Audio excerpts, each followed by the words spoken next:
Now in question number 3 part B, it is given to us that this figure ABCD is similar to this figure PQRST. Now by the definition of similarity, we know that these two figures have same shape but not necessarily the same size. As you can see, the size is different but the shape is same. So if they have same shape, then all the corresponding angles will be equal. So to find this value of this angle x, which is unknown, we have to find the corresponding angle in that figure, and x will be equal to that value. All the corresponding angles are equal. So by using the property, let's find this angle.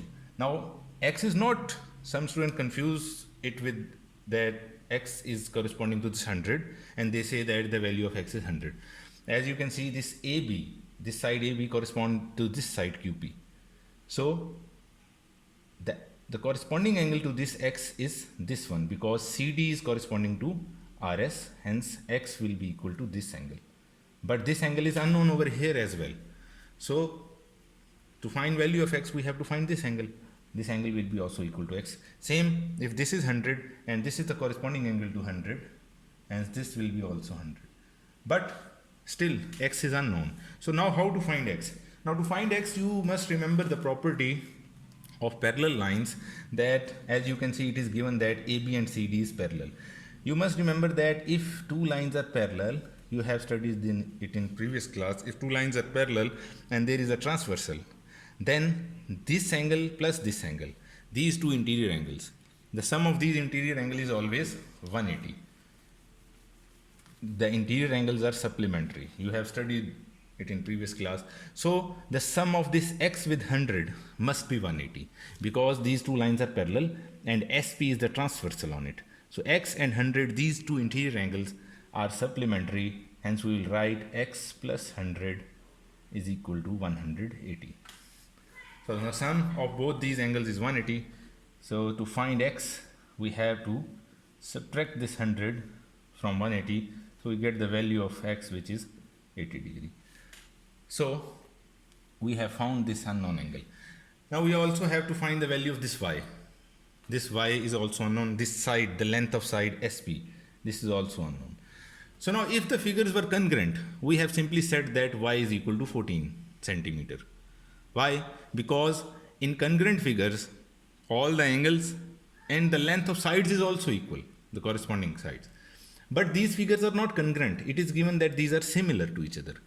And when the figures are similar, all of their corresponding angles are equal, but the corresponding sides, the length of corresponding sides is not equal, not necessarily to be equal, because they have same shape but not the same size. So here we will use the property of similarity, that when the figures are similar, the ratio of the corresponding sides is equal. So we have to take the ratio of the corresponding sides. So we have two sides given over here, and over there the corresponding side 9 and y is given.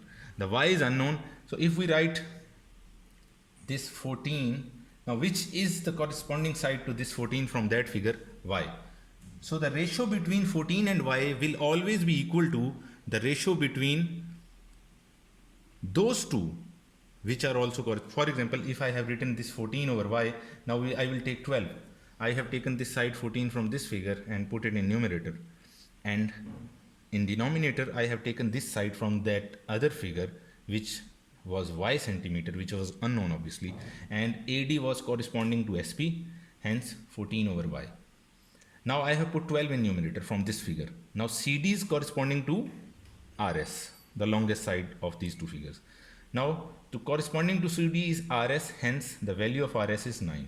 So these two ratios must be equal, because it is the definition of similarity that if the figures are similar, the ratio of all of their corresponding sides will be equal.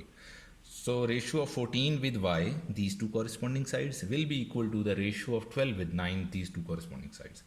By cross multiplying, we get 14 multiply 9 is equal to 12y.